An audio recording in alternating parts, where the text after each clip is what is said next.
Pranams. Tuesday morning, May 19th, broadcasting from Spanish Fork, Utah, the Radha Shamasundar Temple.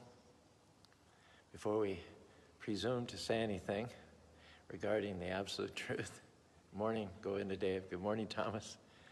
We want to acknowledge that we are just puppets in the hands of our spiritual master, whatever we say. We couldn't have said it or even known it without having intersected the Guru Dev in our lives. Good morning, Hare Krishna Anjali.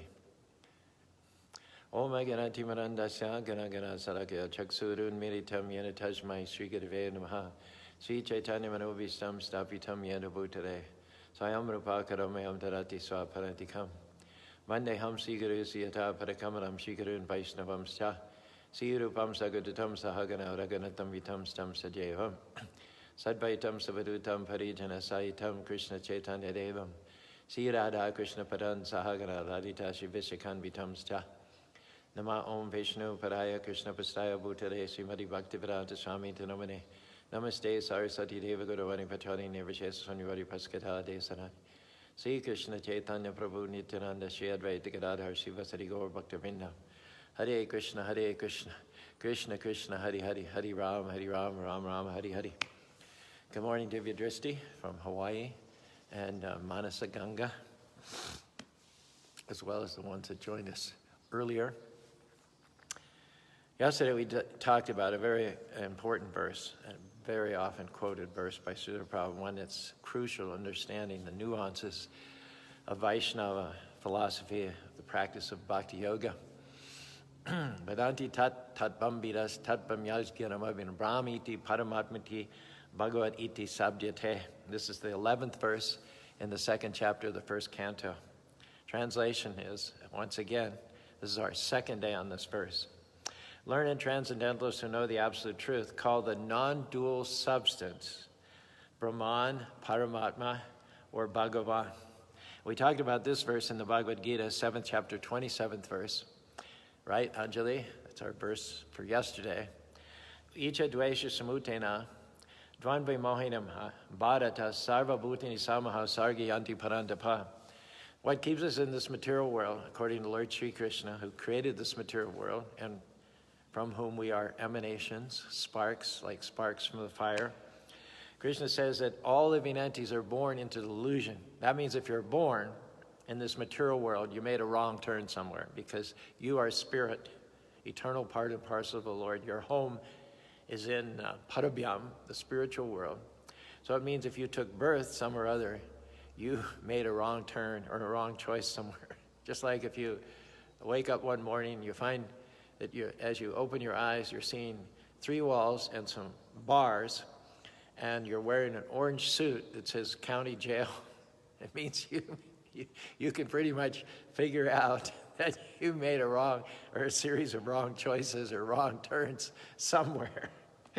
So similarly, Krishna says, all living entities are born, and so what is it that causes us to be born? Why do we get born? Because we don't have to get born, we're eternal. And why did the eternal living entity get born? 2 reasons, desire and hate. We wanted to enjoy God's property as separate from Him. We weren't comfortable serving Him in the spiritual world, but we want to have carve out our own area, our own niche of sovereignty. And so therefore the Lord created this material world to accommodate the illicit desires of His parts and parcels who basically misuse their freedom and want to become independent of Him. So what brings us to this material world, what pulls us down from the spiritual world and causes it to take birth here is desire. We want to enjoy earth, air, fire, water, mind, intelligence, false ego. Material world has a lot of allure to it because it comes from the supreme attractive personality of Godhead. Even though the energies of this material world are inferior energies in as much as they're temporary, they also come from the Lord. They have the same origin as we do. And so therefore, because the Lord is all attractive, nothing that comes from Him can be intrinsically unattractive. So what brings us here, what causes our fall, what you might say throws us down into matter, is our desire to enjoy apart from the Lord. Now what happens is we become frustrated because we're eternal and matter is temporary. And so it says, Kroda bhavati samaha, samaha smriti bhamshad burina sho burina shad pinam, dayato visham pumsham. First, we ponder things, and as we ponder them, we get attached to them. And the more the attachment grows, the more lusty we become. We have to have them. And then the result is anger in each and every case. We either don't get what we wanted and we become angry. We either get it and someone takes it away and we become angry, or we get it and keep it for a sustained period of time and just get tired of it. Right? So the result is kroda bhavati samoha, samaha shmiti brimshada. The result is that we become angry, and of course, everybody knows when you get angry, you pretty much forget everything that's worth remembering. You become possessed. Your eyes get red and your heart starts to palpitate. Your chest constricts, your fingers tense up, So when you're shmiti bhamshad, you forget everything when you get angry. You forget that you're a spirit soul, you're part and parcel of God, you're eternal. It's the effect of forgetfulness.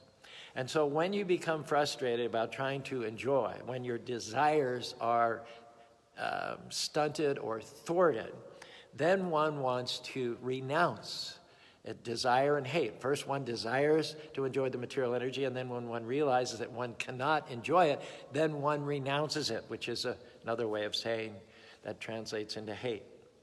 The only problem is you can neither enjoy the material world, nor can you renounce it. Why? Because it's not yours in the first place. An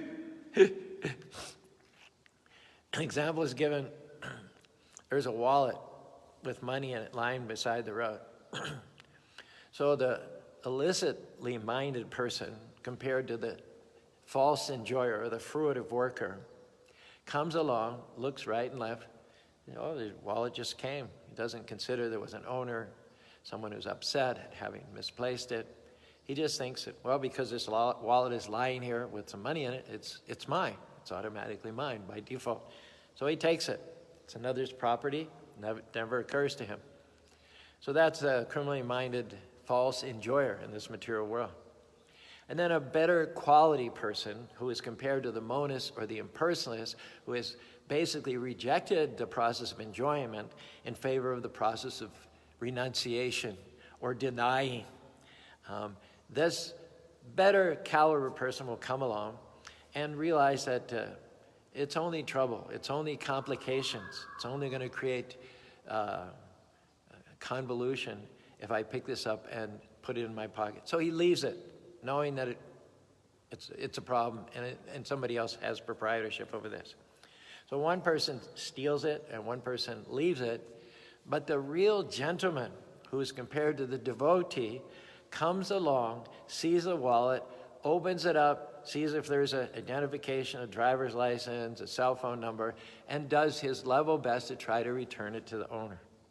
So that person is free from desire for that property and from aversion to the property. That person realizes that it's not theirs, and they try to re-engage it in the service of the person to whom it belongs. That is the bhakti path. And it is free from desire and hate. One serves simply because one is part and parcel of the Lord, and everything that surrounds us in terms of earth, air, fire, water are the energies of the Lord. And so we return or consecrate those energies by engaging them in the service of the Lord. And that is the gentlemanly path of bhakti yoga, which is free from desire and hate. And once you become free from desire and hate, I think you've probably already figured this out yourself, then basically you become free from birth. If desire and hate are what cause us to take birth in this material world in the first place, and you solve the desire and hate problem, then you've also solved the birth problem. And once you solve the birth problem, you've solved the old age problem, you've solved the disease problem, and you've solved the death problem. So all the major problems of life are solved by fixing yourself on the path of devotional service to the Lord and avoiding the criminal mentality of trying to enjoy God's property independent of his ownership and proprietorship, and also on the flip side, trying to reject that which did not belong to you in the first place. You always have to chuckle at the example Prabhupada gave. If you walk past the Bank of America and you say, I reject the Bank of America. What's the meaning of that? You don't own the Bank of America, so you can't reject the Bank of America. So the so-called renunciates or the Mayavadis or the impersonalists who discount the validity of this material world, they actually have no basis for doing that because they didn't own it, they didn't create it in the first place. Here's another key to the path of liberation. Vihaya kamayasavam pumam stadati nishpriha nirmamo nirahankara sasantim adigajati. A person who has given up all desires for sense gratification, who lives free from desires, who has given up all sense of proprietorship and is devoid of false ego, he alone can attain real peace. And we talked about this briefly yesterday. Nirmamo nirahankara. What are the symptoms of someone who even in this lifetime, even in this body, is already liberated? Nirmamo nirahankara.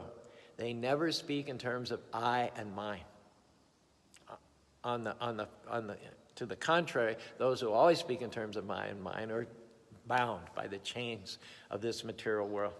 So you'll always be able to identify a devotee, because rather than speaking of I and mine, they'll speak of Krishna and Krishnas. Krishna and Krishnas. That's how you tell. And again, just briefly to recap, yesterday we talked about how to be desireless. How to be desireless. The answer is to desire for Krishna satisfaction. Arjuna did not want to fight the battle of Kurukshetra because from a personal point of view, there were a lot of negatives. There were a lot of reasons why not to fight his cousins, his friends, and his relatives. But when Krishna asked him to fight for the greater good, then Krishna put aside his personal desire and he acted according to the desire of Krishna, which is the higher level of bhakti yoga. Prabhupada says real desireless is desire for the satisfaction of Krishna, not an artificial attempt to abolish desires. And continuing on here, this is new territory now for our discussion this morning. Transcendental knowledge is based on self-realization, namely knowing perfectly well that every living entity is an eternal part and parcel of Krishna in spiritual identity. If you think you're an enjoyer, or if you think you're a renunciate, you missed it. You missed it. You missed self-realization. Because self-realization means to know that I am part of the Supreme, and as a part, my eternal position is never on the level of being equal to or greater than Krishna consciousness. And Prabhupada said this understanding is the basic principle of pure peace. I just have to, my screen scrolled down all the way to the bottom here. Prabhupada writes in this purport, it is explained in the first chapter of the Srimad Bhagavatam, the Supreme Personality of Godhead is self-sufficient, cognizant, and free from the illusion of reality. In the relative world, this is deep, the knower is different from the known, but in the absolute truth, the knower and the known are one and the same thing. In the relative world, the knower is the living spirit or superior energy, whereas the known is inert matter or inferior energy. So even though spirit is one, Bhagavan Paramatmiti Brahmaniti Paramate says the absolute truth is divided into three, and it's non-dual in the sense that everything is spirit. God is spirit, and everything that emanates from him is spirit. And yet, having said that everything is spirit, it's not non-differentiated spirit. There are categories of spirit. And the lower category of spirit is called the Mahatattva, or the material energy. And why is it lower category? Because it is temporary. Bhutva bhutva praliyate. It has periods of manifestations, and then it has periods of non-manifestations.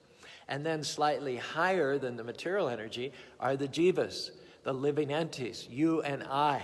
We are tiny infinitesimal sparks of the Lord, like particles of sunshine. We have the same quality as the Lord, but we're not quantitatively equal to him. Anybody knows that a particle of sunshine cannot equal the sun glow. You can get a sunburn. You can get badly burned, in fact, depending on how long you're out in the sun without a shirt on, by the sun, but you can never get a sunburn by a particle of sunshine. So the living being, the particles of the Lord are better than matter. Why? Because we're eternal. Krishna says to Arjuna, never was there a time when I did not exist, nor you, nor all these kings. So we are not temporary, so that we were superior to the material energy because we're not temporary, we're eternally existing in this form with these spiritual identities which are unknown to us right now in our conditioned state. But although we're better than matter, we're still secondary, we're still subordinate to the Lord. Because although we're qualitatively one with him, there's a quantitative difference. He's all-powerful, and we're limitedly powerful. He's all-cognizant, and we're limitedly cognizant. So there's a quantitative difference between him and us. However, when we as eternal servants, as parts and parcels, link up with the whole, then everything becomes Brahman. Everything becomes one. And I'll explain in what sense everything becomes one. It does not mean that everything merges and becomes undifferentiated. No, the oneness that we talk about is different.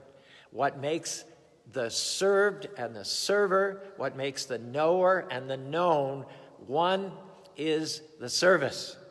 There is Bhagavan, full of 6 opulences, unlimited power, unlimited cognizance, unlimited wealth, unlimited beauty, unlimited fame, unlimited renunciation. Aishwarya samagrasha viryasha yasasa jnanam vairagyasya sanam bhakam ichingana. These 6 qualities in full define who is Bhagavan, the Supreme Personality of Godhead. So that is Bhagavan, and we're Bhakta. We also have those 6 qualities, but in minute degree. Just like a particle of sunshine has light and heat, just like the sun globe has light and heat, but in a minute degree. See what I'm saying? So what ties it all together and makes the known and the knower one is the service. It is the service. Therefore, Krishna says in the Bhagavad Gita, 4th chapter, 24th verse, Brahmarpanam Brahmahavir Brahmagno Brahmanahutam Brahmaiva Tena Gantavyam Brahma Karma Samadhinam.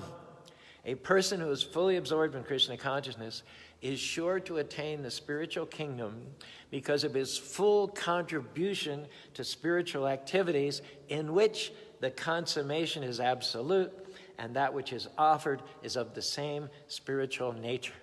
So the Mayavadis and the impersonalists, those who are motivated by an aversion or a hate for this material atmosphere, they cannot understand how the devotee and the Lord become one through service, through the consummation of their senses in the service of Rishikesha, the master of all the senses. So that differentiation between the knower and the known, between the jiva and the mahatattva, the material energy, and that differentiation between the jiva and the supreme Bhagavan personality of Godhead, all those differentiations dwindle in significance in the context of devotional service. Here's what Prabhupada said. The material veil can be removed at once by Krishna consciousness.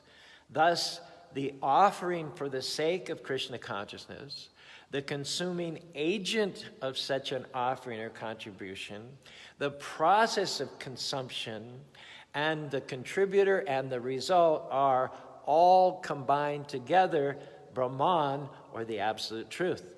The absolute truth covered by Maya is called matter. However, matter dovetailed for the cause of the absolute truth regains its spiritual quality.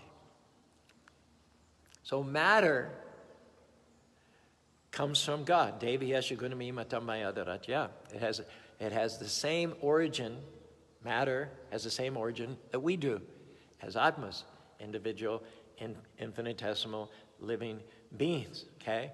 Now, when matter is shunted away from the service of the Lord, let's say when God's spiritual energy, which is temporary, is misappropriated in the name of I and mine, my family, my country, when that energy is shunted away and used under the banner of this body or the extended references to this body, then that spiritual energy being tainted and misused then becomes known as matter.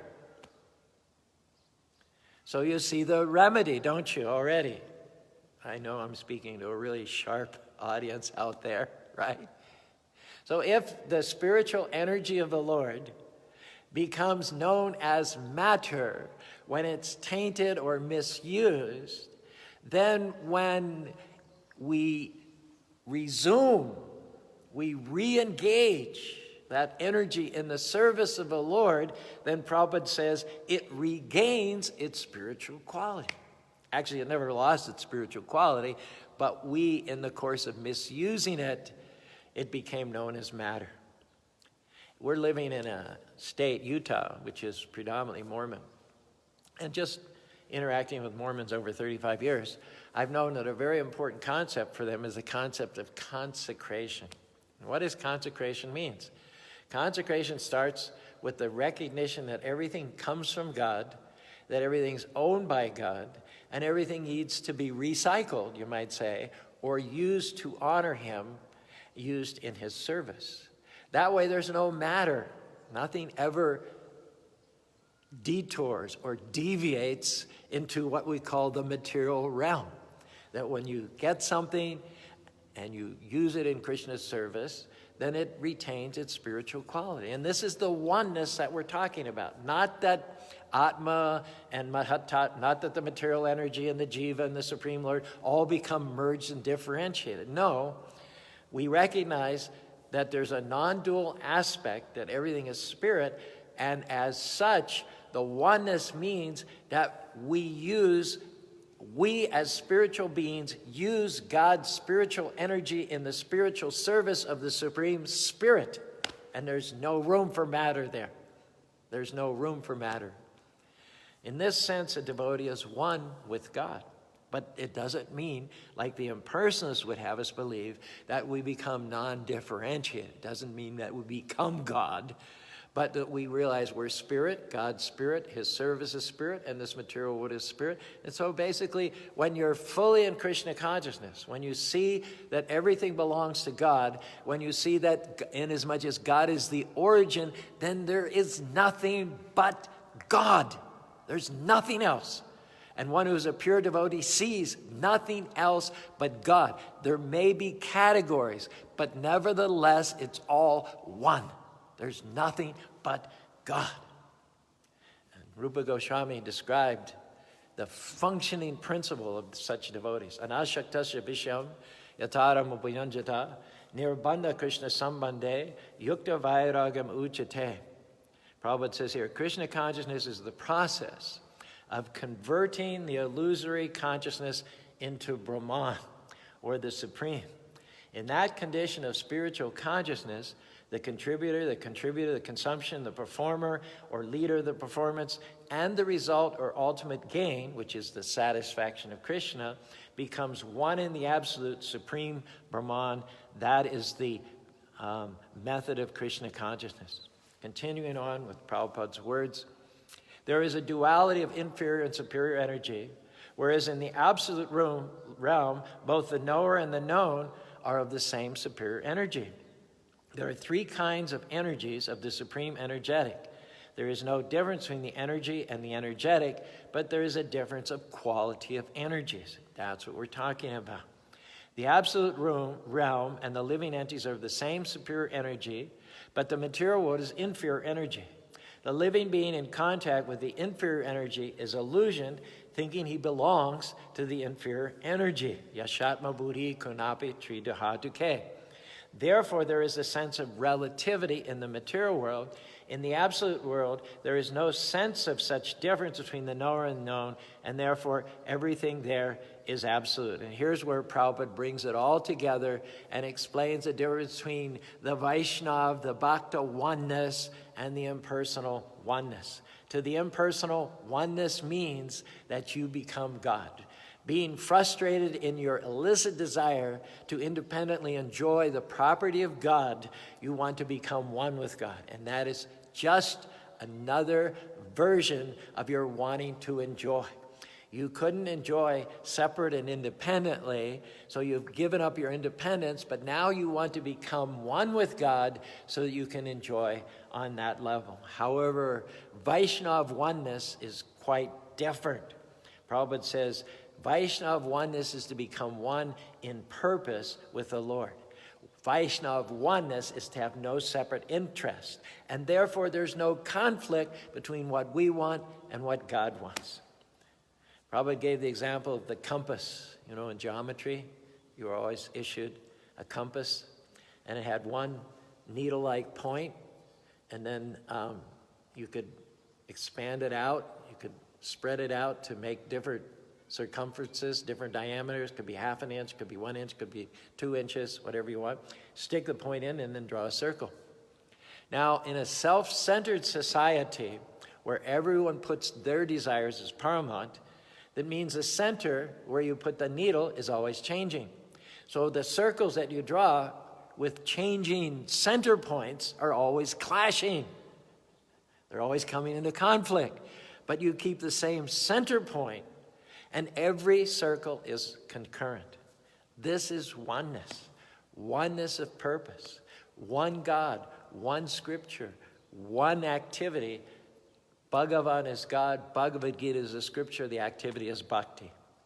And to the extent that other scriptures resonate with that, that's all fine. We don't disparage, we don't downplay any other scriptures. As long as the active principle is that there's a supreme being, he's all powerful, we are his servants, we are his parts and parcels, and act in such a way to keep him first place and honor him in everything that you do, everything that you eat, all sacrifices that you perform, everything that you give away should be done as an offering to that supreme being.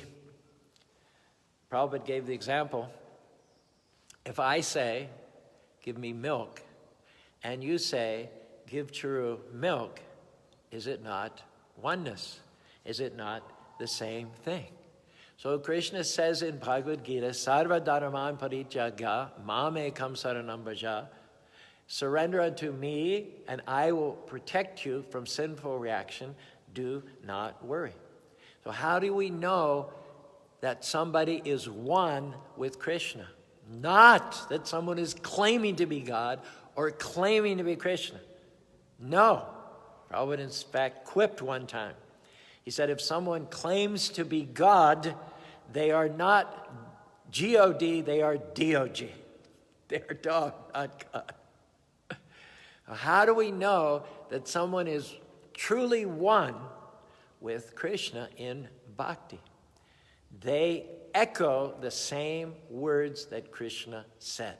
Krishna says, give up all varieties of religion arising from mental concoction and self-centered desires, and surrender unto me. So who is one with Krishna is that person who says the same thing. Surrender to Krishna. Serve Krishna. Give up your desire for enjoying this material world because it belongs to Krishna and it should be used in his service. Therefore, someone who speaks exactly what Krishna speaks is to be taken as non-different than Krishna, as Krishna's representative. It is said in the Chaitanya Charitamrita, Adi Leela, 46 verse, first chapter, Acharya mam viganayat navamanyeta karichit namarta buddhai shreta sarva devo mayo guru. One should know the Acharya, or one who speaks on my behalf, as myself, and never disrespect him in any way. One should not envy him, thinking him an ordinary man, for he is the representative of all the demigods. Prabhupada explains here, Srila Jiva Goswami, in his Bhakti Sandarbha, has clearly explained that a pure devotee's observation of the spiritual master, and he mentions Lord Shiva also as being one with the personality of Godhead, exists in terms of their being very dear to the Lord, not identical with him in all respects. Let's take a story from the Srimad Bhagavatam, 9th canto, to underline this point. Durvasa Muni made a great offense at the lotus feet of Ambarish Maharaj, because Durvasa Muni imagined, it was not the actual case, but he imagined that Ambarish Maharaj had offended him. Due to his yogic powers, Durvasa Muni conjured up this fire demon and launched him towards Maharaj Ambarish to immolate Maharaj Ambarish. However, no sooner had the fire demon proceeded in the direction of Maharaj Ambarish from Durvasa Muni than Lord Krishna's Sudarshan chakra proceeded towards the fire demon. And then, seeing the chakra coming at him, the fire demon turned around and absented himself from the scene. In the meantime, the Sudarshan chakra continued to pursue Durvasa Muni. It is said, Tada Bridjuvad Udviksha Shraprayasham Chanishvaram Durvasa Dudadayadito Dikshu Prano Paripshaya. Seeing that his conjured up demon was now counteracted and that the Sudarshan chakra was coming after him, it is said that in great fear, Bito, Diksha, Durvasa Muni began to flee in fear of his life in all directions. Then he went to Brahma. Can you get this thing off my tail? Brahma said, I can't do anything. Try Vishnu. He went to, try Shiva. He went to Shiva. Shiva said, I can't do anything. He went to Vishnu himself and said, this is your Sudarshan chakra. You invoked it, so can you call it off?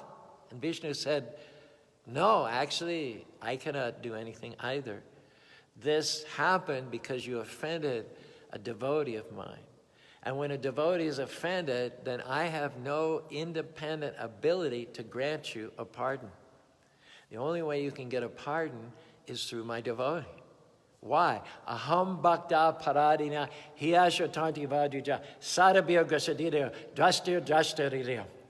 Why? Because I, even though I'm the Supreme Lord, I'm unconquerable. I put down Ravan, I put down Kamsa, I put down Duryodhana.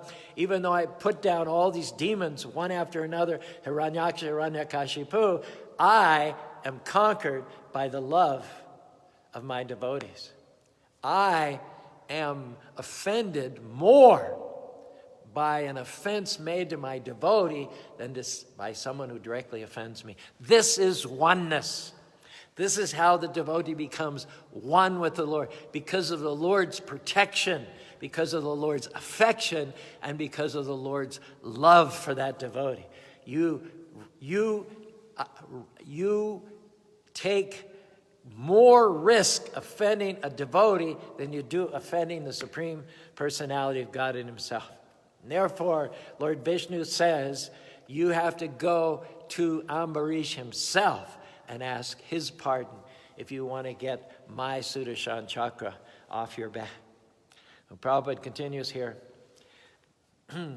Being one with the personality of Godhead exists in terms of their being very dear to the Lord, not identical with him in all respects.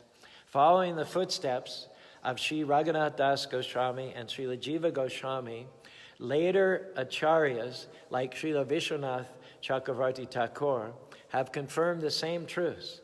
In his prayers to the spiritual master, Sri Vishwanath Chakravarti Thakur confirms that all the revealed scriptures accept the spiritual master to be identical with the personality of Godhead because he is a very dear and confidential servant of the Lord.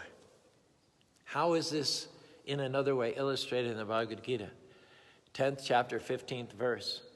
Arjuna says these words, Shrayam evatmanakmanam veti tvam purushotamam bhuta bhavina bhuteshu devi deva jagatpate. Arjuna's words to Krishna and to us by proxy, indeed, you, Krishna, alone know yourself by your own internal potency, O Supreme Person, origin of all, Lord of all beings, God of all gods, Lord of the universe. So Prabhupada mentions in the purport that Arjuna addresses Krishna as Purushottama. And then Prabhupada says, some people, sages, demigods, they may not understand originally that Krishna is the father of all living entities, Purushottama, the highest being, the being who pushes all others down by his opulence. So therefore, to take those people to the next level, Arjuna addresses Krishna as Bhuta Bhavana. That means he is the father of all living entities. So others may come to know Krishna as Purushottama, the Supreme Person. They may come to know him also as Bhuta Bhavana, the father of other living entities, but they may not know him as the Supreme Controller. So therefore, in addition, Arjuna addresses Krishna as Bhuteshu, the controller of everyone. And then Prabhupada continues on here. And even if one knows Krishna as a supreme controller, one still may not know that he is the origin of the demigods. Therefore, additionally, Arjuna addresses Krishna as Devi Deva Jagatpate, the worshipful God of all the demigods, including Shiva and Brahma. And then Prabhupada goes on. Even if one knows him as a worshipful God of all the demigods, one may not know that he is the supreme creator and proprietor of everything. Therefore, Arjuna further addresses Krishna as Jagatpate. Thus, the truth about Krishna is established in this verse by the realization of Arjuna, and we should follow in the footsteps of Arjuna to understand Krishna as it is. See what's happening here is Krishna allows himself to be explained and to defined and to be elaborated upon and to be honored and glorified by his devotee. That is our access to God, through the devotee. Without the devotee, we would not have access to God. We would be totally clueless and left out in the dark. It's not by fruitive works, it's not by yoga, it's not by performing penances and austerities, it's not by studying the scriptures, it's not through the artificial monism of the impersonalists, but there's only one channel to access to and serve the Lord, and that is through the devotees. Prabhupada says here, the Supreme Lord Krishna can be known by persons who are in a relationship with him. How? How do you develop a relationship with anybody? Let's say you're attracted to a girl. You want a relationship with her. How do you start that relationship? How do you get that relationship off and running? You, in one shape or another, communicate to her that you'd like to do some service, isn't it? You have a girl walking past a bunch of gawking guys, and she happens to drop her handkerchief on the ground. So those guys are like, it's like tag team wrestling to see who can get the handkerchief and say, oh, excuse me, ma'am, I think you dropped this. Why are they so eager and competitive? They want to do some service. And if she recognizes their service, then there is the foot in the door, the possibility of a relationship. So Prabhupada says, Krishna can only be known by persons who are in a relationship. And how did they establish that relationship? Through the discharge of devotional service, like Arjuna and his brothers. Prabhupada continues here, persons of demoniac or atheistic mentality can never know Krishna. Mental speculation that leads one away from Krishna is a serious sin. And one who does not know Krishna should not try to comment on the Bhagavad Gita. If mental speculation is a serious sin, then commenting on the Bhagavad Gita, publishing it and distributing it and misleading people wholesale is a very, very serious sin indeed. Anda kupam, andantamaha pravashanti. Bhagavad Gita is the statement of Krishna, and since it is the science of Krishna, it should be understood from Krishna as Arjuna understood it. Only Arjuna, with Bhagavan realization, knows that Krishna is everything. And such a person, as you've probably figured out by now, is very, very rare. Even amongst liberated persons, very, very few can understand Krishna as Purushottama, the Supreme Person. This is confirmed in the 3rd verse of the 7th chapter of the Bhagavad Gita. Krishna says, Manushyanam sahasrishu kastid yadati siddhai, yatatanam api siddham kastid mam vedi tatvaraham. Out of many thousands of men, one may endeavor for perfection, and of those who have achieved perfection, hardly one knows me in truth. Out of many liberated persons, only one steps forward to discharge devotional service under the guidance of another previously realized person and achieves a relationship with Krishna through the Guru Parampara. Prabhupada continues here, however, persons can be known, Krishna can be known only by persons who are in Krishna consciousness. Other transcendentalists may achieve impersonal Brahman realization, for this is easier than understanding Krishna. Krishna is the Supreme Person, but at the same time, he is beyond the knowledge of Brahman and Paramatma. We mentioned yesterday that the sun is known in 3 phases. Sunshine is the lowest phase, the sun disk or the sun globe is the mid phase, and the sun god, the presider of the sun planet, the president, you might say, he is known as Surya Narayan or Viveshan. So if you simply have knowledge of the sunshine, that excludes knowledge of the sun disk and knowledge of the sun globe. If you go a little higher and you have knowledge of the sun globe, that includes knowledge of the sunshine, but it excludes knowledge of the sun god. However, those who know the details about Viveshan, the sun god, included within that is full knowledge about the sun globe and full knowledge about the sunshine. Similarly, those who realize the Absolute as Brahman do not realize him as a super soul sitting within one's heart, what to speak of as the Supreme Personality of Godhead with whom one can have a face-to-face relationship.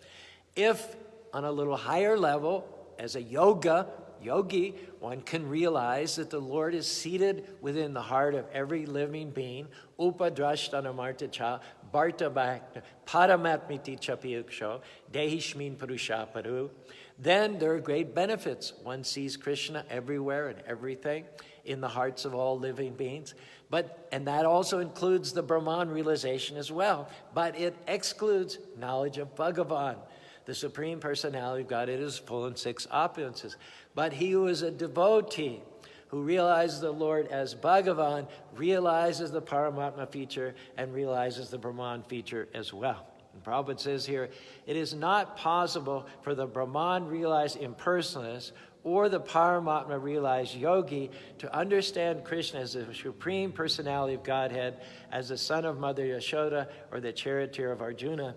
Even the great demigods are sometimes confused about Krishna.